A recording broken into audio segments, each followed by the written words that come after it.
Hi everyone, good morning. Today I'm going to be making Parpu Curry.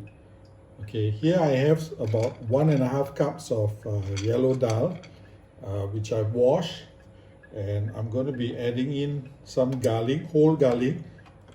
I'm adding in about 6 of them. Okay, to this, add some salt, just a little bit of salt. Okay,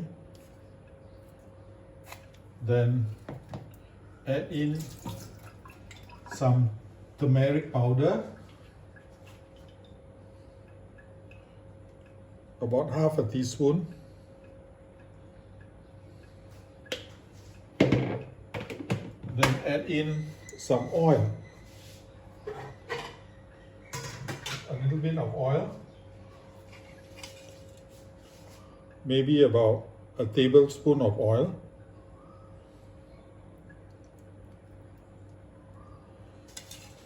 Then you can add in your water. Now, actually this dal, you can soak it overnight and then it will soften. Then you can just boil it over normal fire. But because I didn't soak it, so I'm going to pressure cook it for about 10-15 minutes until the dal is softened. Okay, so don't add too much water, just about a cup or two, that'll be enough.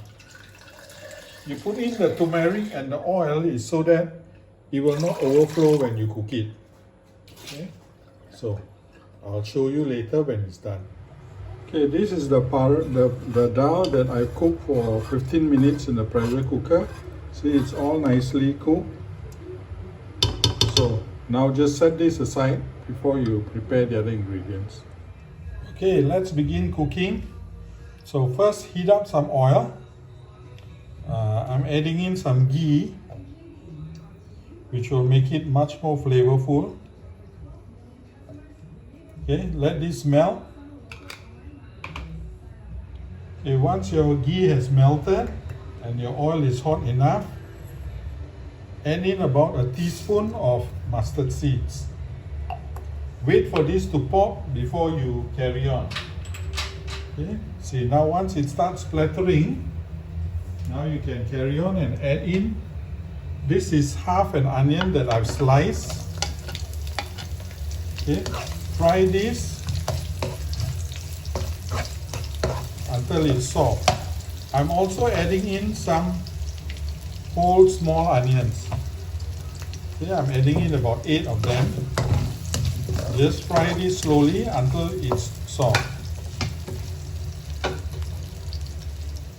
So once your onions are getting soft, add in curry leaves. I'm using 2 stalks of curry leaf. And this is 1 tomato that I've chopped up. Okay, you're going to fry this, let it get nice and aromatic from the curry leaves. And you're going to cook and fry this until the tomatoes are soft and mushy. As you can see, the tomatoes are getting mushy. So now you can add in, this is 4 dried chili. And then I'm adding in 3 chili padi.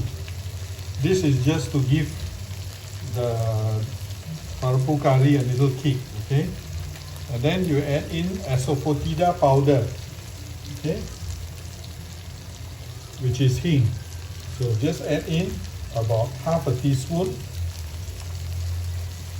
Tsp powder is a must when you make sambar or you make Parpu curry.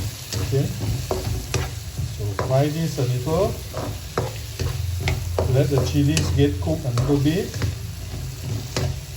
Then now you add in your dry spices. Now before you add in your dry spices, put your flame to the lowest. Okay? Now this is cumin powder. You add in about half a teaspoon of cumin powder. Chili powder. You add about 1 teaspoon of chili powder. And this is sambar powder. you add about 1 teaspoon also. So your flame has been lowered. Just give this a good mix. Fry for about a minute or so just to get the spices cooking before you add in the next ingredient.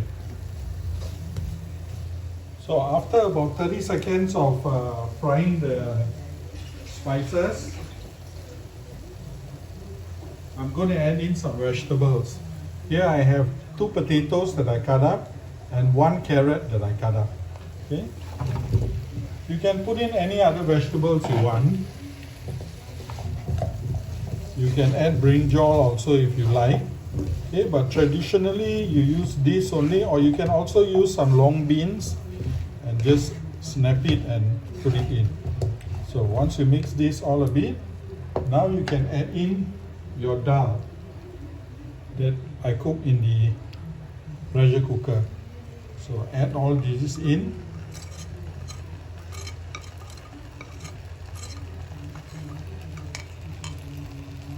Same time, I'm adding in some water. Okay, don't add too much water, you can add water later, okay? So add all this in. You can turn up the flame now. Give this a good mix. Now the amount of water you're putting is just actually to cook the vegetables, okay? How thick you want it, that's the amount of water you add in. So let this simmer slowly on a medium flame. Let it boil until the vegetables are cooked. Okay, once it comes to a boil, then you can add salt to your taste. Okay, just a little bit of information here. You have to stir this every now and then because the dal will settle at the bottom and it can burn. So make sure you stir this every once in a while and until the potatoes and carrot get fully cooked.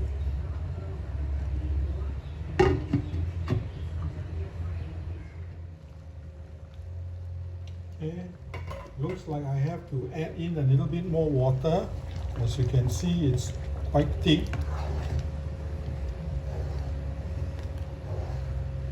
So just keep adding water to the level you think is best for yourself. Now, one of the signs to show you in Parpu Curry that your vegetables are getting cooked is the bubbles, these tiny bubbles will start disappearing. When they do disappear, that's when your vegetables are ready. Okay? But of course, test them first. Use a fork or knife to see whether it's cooked. So once it's boiling nicely and the small bubbles are all disappearing, I'm adding some salt. Okay, so just add salt to your taste and let it keep cooking until the vegetables are all soft and well cooked.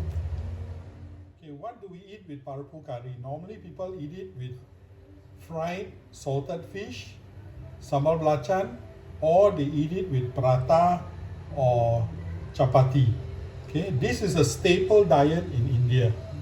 Almost every day they have this, which is really delicious. Okay, this has been boiling a while and the potatoes are well cooked. The salt content is sufficient. Okay, so now you can off the fire.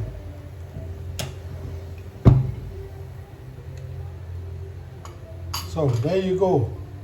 This is Parpu Curry or Dal Curry.